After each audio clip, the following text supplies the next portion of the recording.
Continuamos con el programa y es un placer para mí, sinceramente, y creo que para muchos que están del otro lado y les interesa la educación, recibir una doctora precisamente en educación como es María Celia Costa, una persona abocada decididamente en su vida por esta tarea, este menester tan noble, que sin duda tiene mucho que ver con el futuro de los argentinos. No hay manera de salir adelante sin educación. Y lamentablemente muchas reformas que se llevan adelante en educación las vemos décadas después. Y cuando las estamos discutiendo, por ahí no les prestamos atención y los resultados los vemos mucho tiempo después, ¿no? Entonces, me parece bueno debatir educación. Este programa se va a emitir en muchos lados en veda política, así que elegimos también este tema, más allá que este programa siempre se dedica a estas cuestiones, para hablar algo que me parece que le hace falta a la sociedad, que debatir y profundizar los temas educativos. Así que muchas gracias, María Celia Costa, por venir. No, muy gracias, amable. Gracias a vos por invitarme. Recién fuera de cámara estábamos hablando y yo en realidad ponderaba tu espacio y tu programa, porque bueno, es uno gracias. de los pocos espacios que Santa Fe tiene en cuanto a periodismo independiente, que produce, digamos, momentos de opinión, o sea, además de información, momentos y espacios de opinión. Esto en la prensa nacional se ve. Recién ponderábamos Ronda de Editores. Sí, un programa de la televisión pública. De la televisión pública, conducido por la sobrina de Pacho Donel. Y bueno, aquí en provincia hay pocos de ese tipo de programas, ¿no es cierto? Y uno de estos espacios son los que vos llevas adelante, así que felicitaciones. Quería aprovechar, por supuesto, agradecerte muchísimo tus palabras, porque siempre los mensajes tienen también valor, depende de dónde vienen y quién los emite. Es así y lo siento así. Y palabras tuyas son profundamente superiores que las que pudiera decir nosotros, cualquiera de nuestros colaboradores, así que muchas gracias por lo que estás diciendo. Queríamos hablar de educación pública, pero vamos a hablarlo en un poquito avanzada la entrevista para consultarte algunas cuestiones. Pero antes te vas a reír con qué quiero arrancar, pero me anoté, Celia no usa WhatsApp. ¿Y por qué te digo esto? La tecnología, ¿cómo ha modificado? Estás investigando este tipo de cuestiones, cómo ha modificado nuestros sistemas de estos procesos de aprendizaje y además la comunicación, los sentimientos y hasta dónde llega lo que uno dice al otro, porque ahora es el dibujito lo que comunica, el ícono. El ícono. Se tiende a la simplificación absoluta del mensaje para justamente llegar a grandes masas de consumidores. Entonces, el lenguaje no importa ya, por lo menos el que conocemos. Es una gran demanda que la sociedad le hace a la escuela con cierta nostalgia. Dice, ay, esta escuela que no enseña el uso de la lengua castellana de la manera en que se hacía antes, un antes poco preciso. Sin embargo, esto tiene que ver con los mercados. Yo lo estoy desarrollando en las investigaciones que llevamos adelante con gente de la Escuela de Diseño de FADU en la UNL con la licenciada Isabel Tamayo y otros investigadores, y en el caso particular mío, que me dedico a cuestiones pedagógicas, justamente estoy preparando un libro en donde el capítulo introductorio trata estas cuestiones y una de las premisas que trabajo es que si a Google o a las empresas productoras de contenidos informáticos les interesara para la venta de sus productos que los alumnos supieran las reglas de ortografía, nuestros chicos tendrían clarísimo cuál es la forma en que las palabras se acentúan, digamos, claramente, tendrían claras las reglas del acento prosódico y ortográfico, si lo necesitaran para ingresar a cualquiera de las aplicaciones que nos venden estas empresas productoras de estos contenidos. Te tengo que consultar algo. Mira, una vez teníamos una charla con la directora ejecutiva del INET de entonces, el Mandós, no sé si la recordás. María Rosa. Justamente Justamente la estuvimos ponderando ayer, que estuvimos en un encuentro de UDA muy interesante y la estuvimos ponderando. Y ella me dijo algo que a mí me impactó, porque en un congreso muy grande que hubo en Mendoza de Educación Técnica hace bastante tiempo, en el 2011 creo que fue, año 2011, en la charla yo le preguntaba, porque la estaba entrevistando, por la educación técnica, pero aquella educación técnica fuerte, fortalecida, que tenía otro lugar en los gobiernos, en las conducciones, en los gobiernos, en las gestiones de los gobiernos. Y ella me decía, bueno, pero no hay que ser nostálgicos. Entonces, digo yo, esa resistencia a la tecnología es, o cómo modificamos esa realidad para que no sea realmente, no quiero decir la palabra útil porque sé lo que entiendo tu visión sobre el tema de la educación, pero que realmente sirva para los procesos de aprendizaje o podamos incluirlas, o realmente hay que resistirlas y quedarnos en... No hay formación posible que descarte estas nuevas formas de circulación de saberes. En mi caso particular hay un posicionamiento filosófico en relación a ciertos usos y a ciertas, participaciones a través de redes sociales, a las que incluso tal vez por una cuestión hasta generacional, pero fundamentalmente ideológica, filosófica, personalmente me resisto. Justamente en relación a esta banalización de la palabra, ¿no es cierto? Sí, además viste que los menores sufren muchísimo en cuestiones emocionales.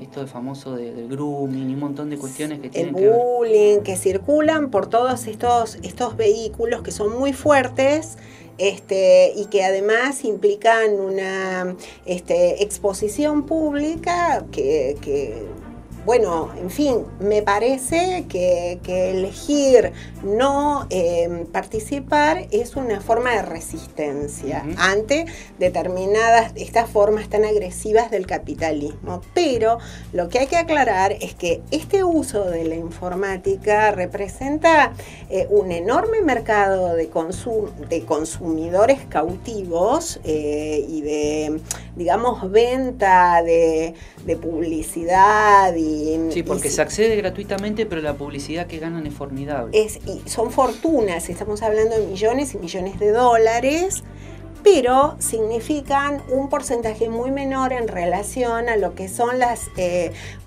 aplicaciones auténticamente formativas que nos permite el desarrollo informático de acumulación de datos.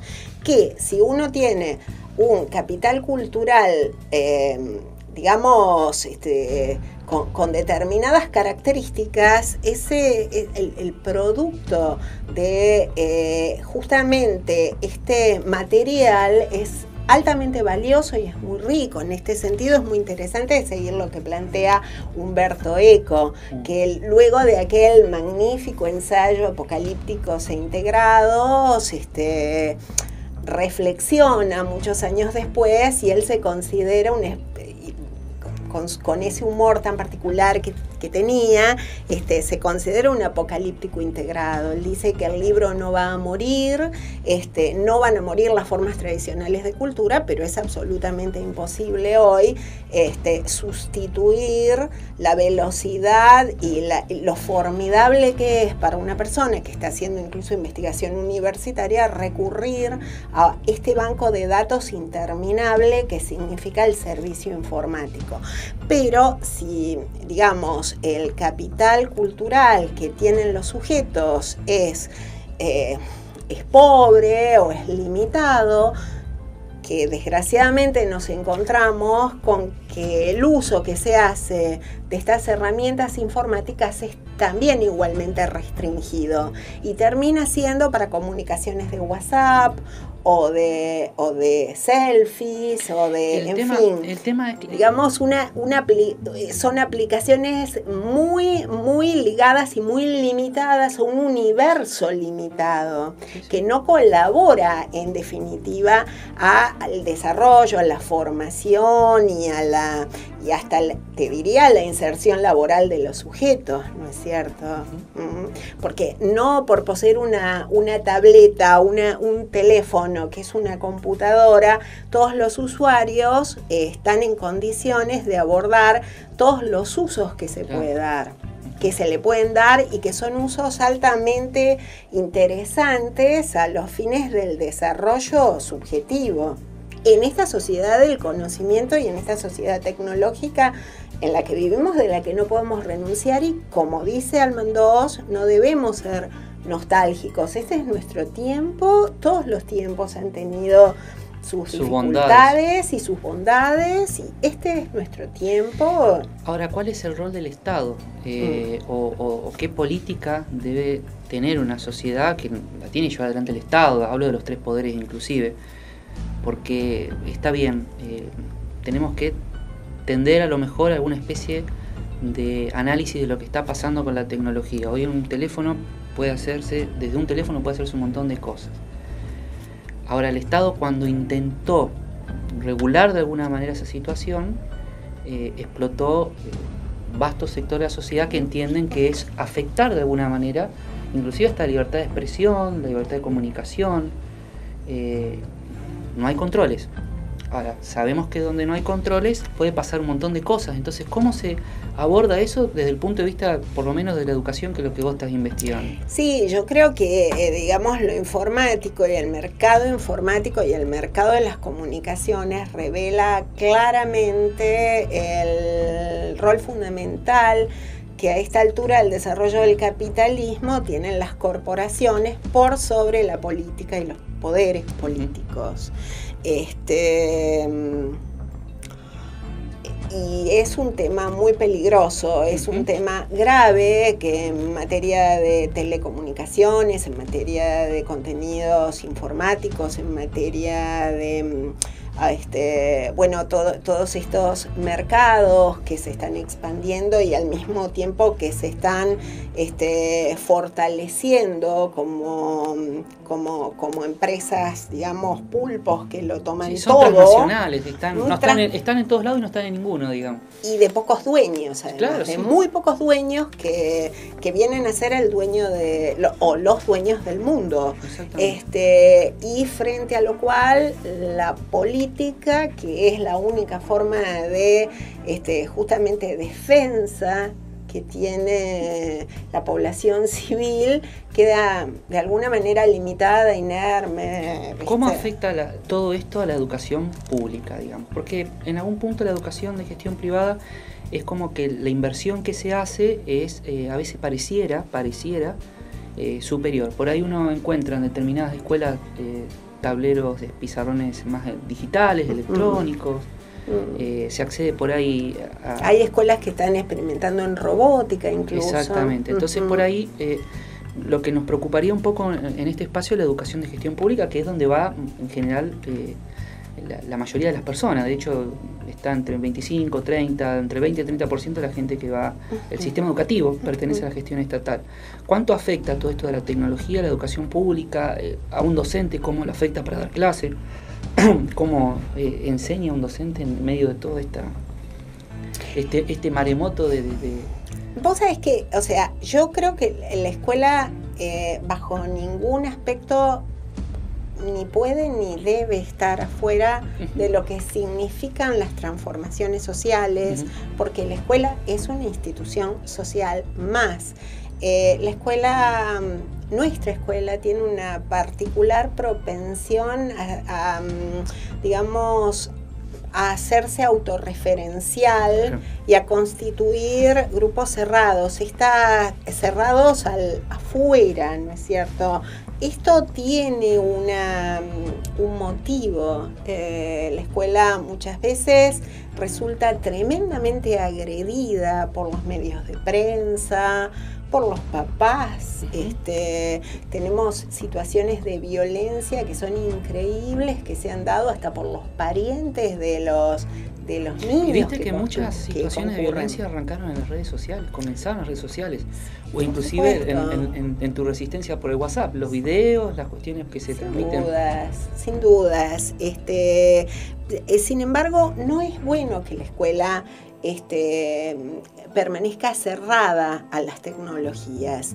Se habla mucho sobre esto, se trabaja mucho sobre esto y sin embargo aún hoy, tanto en la educación primaria y en la educación media como en la educación superior, vemos que hay resistencia al uso de tecnologías, al uso formativo de tecnologías, desde tu punto de vista? de parte de los mismos profesores y de parte de los alumnos también, ¿eh? ¿Sí? De parte de los alumnos también. ¿Y cuál es hay temor? ¿Hay alguna...? Desconocimiento. Ajá. No se conoce. Lo que no se conoce como que produce. Exactamente. No se conoce. Por ejemplo, una limitación muy grande para acceder a contenidos de mayor envergadura es la limitación idiomática. Cuando saltamos al uso de Google en inglés o en francés, se abren contenidos que no están en castellano, por ejemplo.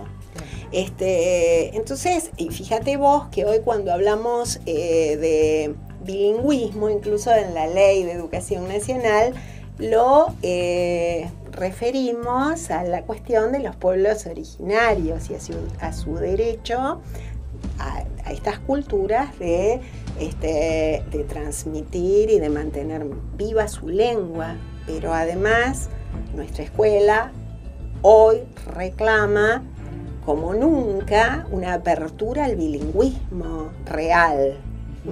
Y estoy hablando de nuestra escuela pública.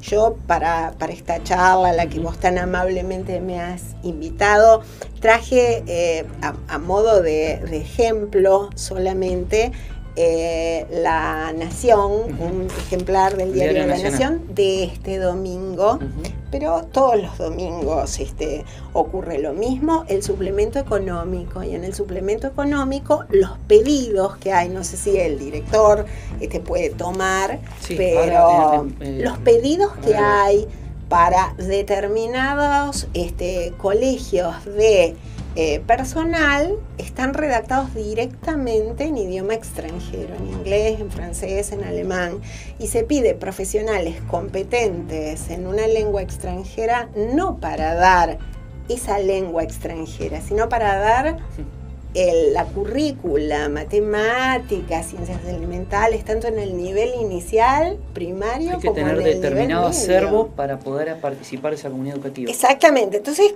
si hablamos de grieta, Maxi, la grieta auténtica no está en el bar cuando dos personas discuten, digamos, si están o no de acuerdo con determinada expresidenta. La grieta auténtica que se está profundizando en la Argentina con políticas como las que desarrolla el actual gobierno nacional, justamente son aquellas que marcan esta grieta porque favorecen el florecimiento de este tipo de prestaciones educativas, que son prestaciones educativas legítimas, que digamos son empresas de servicios educativos que están avaladas por las leyes argentinas, y está muy bien que existan. Lo que digamos es profundamente angustiante es que se descuide a la escuela pública. Sí, totalmente, una solicitada totalmente en inglés, tal cual vos estás diciendo. Incluso cuando lo ves College, bueno, muy bien. en pedidos de personal más, digamos, pequeños, no solamente los grandes anuncios. Fíjese, María Celia, como dice, consultora latinoamericana de servicios educativos. Sí, son empresas. Claro. Son empresas. Lo que es dramático es que frente a esto, nuestra escuela, la escuela del interior del país, toma una distancia enorme. Claro, el tema es el siguiente. Lo que entiendo que hay una nueva era posicionada al fortalecimiento de determinada estas políticas, de la educación privada, porque, sin duda. O sea, si el presidente en general lo manifiesta, si vemos que los comienzos de año en términos de en nuestra ciudad de Santa Fe los padres se pelean, porque la verdad es que hay una discusión todos los comienzos de año que los padres se pelean porque no hay banco en la escuela privada, porque está pasando eso. Esa es la realidad. La vacante O sea, ¿qué pasa? ¿Se está virando toda la educación privada a la gestión privada? Conceptualizaría, porque el tema, como todo en sociología y en sociología de la educación, es complejo, nada es simple. Yo diría que para conceptualizar hay tres formas de la educación, ¿no es cierto? Que es la educación pública, que es la que da el Estado, la educación de gestión privada, que en general son los servicios de los que disponen las provincias, que son servicios de tercerización que el Estado hace por justamente, como pasa en el transporte público y en la obra pública y en tantos sectores del Estado, el Estado no alcanza con sus prestaciones para llegar a todas las demandas y delega en asociaciones civiles determinados fondos, como vos también lo explicabas ayer, un determinado porcentaje de fondos que le permite a estas asociaciones manejar este servicio educativo e incluso de alguna manera, como lo sabemos, precarizar algunas situaciones de contratación laboral, desconociendo todo lo que hay en legislación en materia laboral. Pero justamente frente a la necesidad tan grande de trabajo que existe, la gente acepta inclusive en esas condiciones, que no son exactamente similares a las que tenemos los docentes que nos desempeñamos en los servicios públicos de enseñanza. Y una tercera clase de instituciones son este tipo de instituciones que son auténticas empresas privadas y que están en Buenos Aires, fundamentalmente en Capital Federal y ¿no es cierto?, en la provincia de Buenos Aires. También. Tal vez haya en Rosario. Yo, por lo que conozco, digamos, en Santa Fe estoy segura de que no existen y a mí me causa cierta gracia, ¿no es cierto?, la sociología de determinada burguesía o pequeña burguesía que aquí en Santa Fe manda a sus hijos a determinadas escuelas, alguna de ellas inclusive que está próxima incluso a mi historia, porque yo soy egresada del Colegio de las Adoratrices, en el convencimiento de que manda a sus hijos a una escuela privada, y con cierta, digamos, jactancia. Y sin embargo, lo que hacen es mandar a sus hijos a escuelas subsidiadas casi completamente por el Estado provincial y también municipal a través de la quita en tasas y en otro tipo de gravámenes que tienen estos establecimientos justamente por dar servicios educativos, a cambio de los cuales reparten una serie de becas para gente amiga. Y esto es lo que pasa, y lo que ocurre es que pagan en realidad, diríamos, cooperadoras caras, iguales que las cooperadoras que funcionan en los colegios estatales, que tienen otro nivel de exigencia para con sus asociados. En algún momento también habría que profundizar el rol del Estado en su responsabilidad de sostener, porque en definitiva la educación es toda pública, lo que estamos hablando es quien la gestiona. Exactamente. Ahora, en esto tiene que ver, perdóname Maxi que te interrumpa, en estas valoraciones sociales, lo que vos planteabas recién es que la gente a principio de año se desespera por mandar su hijo a la escuela privada. Un grupo, tal vez esa burguesía local, como vos decís, a veces es no. También la gente humilde, ¿por qué? Porque también, la educación privada garantiza determinados no hay paro, por ejemplo, eso es lo que los padres dicen. Que a la gente la alivia, porque están sostenidas en valores como la previsibilidad, la seguridad, el orden, la jerarquía, que a la gente le dan confianza, porque la organización familiar es también una organización que tiene que ver con las reglas del mercado, y los padres necesitan tener a su chico en la escuela en un horario determinado, en una fecha o en un tiempo determinado, para poder desarrollar con tranquilidad sus obligaciones laborales. Entonces, toda esta politización que existe en los establecimientos públicos, que es tan saludable, tan valiosa, le ha hecho tanto bien a la educación, es tomada socialmente como un disvalor. Y en eso debemos admitir que la prensa contribuye a este desprestigio. Sectores de la prensa. O sectores. Hay sectores que ponderan que fundamentalmente que el ciudadano sea ciudadano tempranamente y no ya maduro y grande. Claro. Que podamos construir el pequeño ciudadano, que podamos construir un pequeño ciudadano rápidamente. Así es. Son muy interesantes estos temas y dan, por supuesto, mucho de qué hablar. En algún momento habría que también profundizar y aclarar en términos, como vos decís, fundamentalmente de sectores de la prensa, porque una cuestión es lo que hablábamos, la responsabilidad, el rol del Estado, la gestión, la educación es toda pública, pero también hay una gestión privada que tiene responsables, que técnicamente en el mundo del derecho laboral son empresas educativas todas, que tienen sus empleados, que tienen que asumir su rol frente a sus empleados, y lo mismo que los representan, entenderlo también, porque si no, terminamos de alguna manera ponderando la gestión privada como pública, y en definitiva dentro de mucho tiempo puede pasar lo que pasa en Capital Federal, el 52% son institutos privados, y la educación pública va dejando espacios. Y fíjate que todo de gestión pública, ¿no? Sin dudas, y todo esto también está anclado en mitología, o sea, en ideología, porque una de las pocas cosas que hemos podido comercializar con Francia en relación al satélite ARSAT y a toda la tecnología en esta línea, la producen una nómina de científicos argentinos que vienen de CONICET y cuyas trayectorias nacen desde temprana edad en escuelas públicas, que han hecho toda su vida escolar en escuelas públicas, de manera tal que esto es también,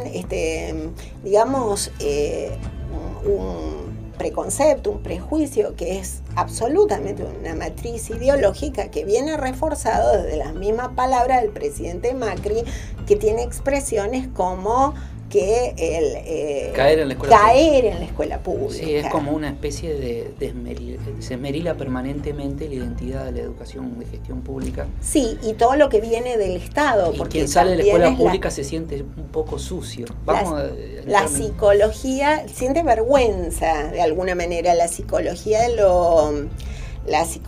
de estos CEOs que nos gobiernan es justamente desprestigiar todo lo que tiene que ver con la administración de bienes y servicios por parte del Estado. Porque derivan en la empresa privada, esta cuestión de eficiencia y estos cálculos fríos que hace la empresa privada, que se analizan, digamos, sin que entre el factor humano. En este mismo suplemento económico, por ejemplo, lo entrevistan a uno de los principales... Suplemento económico, hablan de educación, es toda una definición, me quedé pensando. Es muy interesante. Claro. En el suplemento económico, además después tenemos todos los grandes remates de la sociedad rural, ¿no es cierto?, de las casas de remate más importantes de la Argentina, y le hacen una entrevista a uno de los gerentes que tiene PepsiCo. Y justamente cuenta con una naturalidad total, como por una cuestión empresaria y de viabilidad comercial, desmantelaron una planta y dejaron sin trabajo a más de 500 personas y abrieron una misma planta en Mar del Plata, esto en provincia de Buenos Aires, y tomaron solo 81. O sea, precarizan las condiciones laborales, con una frialdad. Nos quedan 2 minutos y medio. Quiero, si vos podés sintetizarme sobre algo que me llama mucho la atención, que es como educar para la incertidumbre. Educar para emprender, o sea, emprendedores por fuera de lo que es la educación tradicional, por lo menos nuestra, digamos. ¿Qué visión tenés de eso? De que me queda mucho grabado eso de educar para la incertidumbre, para educar para emprender. Por ahí yo me pregunto, docente, policía, médicos, como que quedarían fuera de eso, pero bueno, ¿cómo lo veo? Vos sabés que la pregunta que me haces es el título de un artículo magnífico y de una conferencia que hace algunos años dio aquí en la Argentina un pedagogo y sociólogo francés que yo sigo mucho, que es Philippe Mérieux. Y que es además político del partido de Les Verts, que es un partido de la izquierda francesa, y ha sido está en carrera política, es eurodiputado, un hombre muy interesante. Y justamente lo que él se plantea es, con este título, Educar en la incertidumbre, ¿cuál es el rol hoy de nuestra escuela? Es cierto que él lo piensa para Europa, en particular para Francia. No tenemos las mismas problemáticas en América Latina y en Argentina en especial. Esperemos realmente que estas políticas que están llevando adelante las personas que nos gobiernan no lleguen a lesionarnos tanto como sociedad, que tengamos que afrontar en el futuro problemas más graves aún de los que ya tenemos. Yo creo que nuestra escuela, nuestro sistema escolar, a pesar muchas veces de quienes nos gobiernan, es altamente exitoso y es muy conmovedor el trabajo que se hace en las escuelas en función de la integración de todos nuestros chicos. Creo que efectivamente yo no tengo una visión pesimista de la historia ni nostálgica de la historia. Cuando digo que tenemos que reformular la escuela, lo digo propositivamente. Un salto hacia adelante. Exactamente, pero valorando la escuela que tenemos hoy, porque a pesar de todo, nuestra escuela es menos violenta que la sociedad que la contiene. Por eso me parece que Santa Fe en este momento se está dando una oportunidad histórica de dialogar, de ponerse a trabajar en serio sobre lo que espera de su sistema educativo a través de esta discusión que se está dando en las cámaras y particularmente en la Cámara de Diputados sobre la ley, los proyectos de ley provincial de educación que están dando vueltas. Me comprometo a llamarte para dialogar sobre eso, sobre todo para, me voy a animar a tirarle un poquito la oreja a algunos legisladores que por ahí, a lo mejor no los proyectos que se presentaron, pero uno escucha cada cosa. A lo mejor podemos charlar un rato en este. Hay uno muy interesante que es en el que, digamos, yo me enrolo plenamente, que es el proyecto de las diputadas Schialbo y Simoncini. Bien. En otra oportunidad lo charlamos, pero tengo la felicidad de haber escuchado en una conferencia que estuve ayer, que estuvo muy interesante, que el secretario general de UDA, el profesor Romero, tuvo conceptos muy elogiosos hacia el proyecto y me parece muy interesante que vengan de él estas ideas, porque también me parece muy interesante y muy valiente la defensa que está haciendo UDA de los principios de la educación pública frente al ministro que hemos tenido de Educación de la Nación, al ministro Bullrich, cuyas declaraciones no dejan de sorprendernos por la, en fin, la profundidad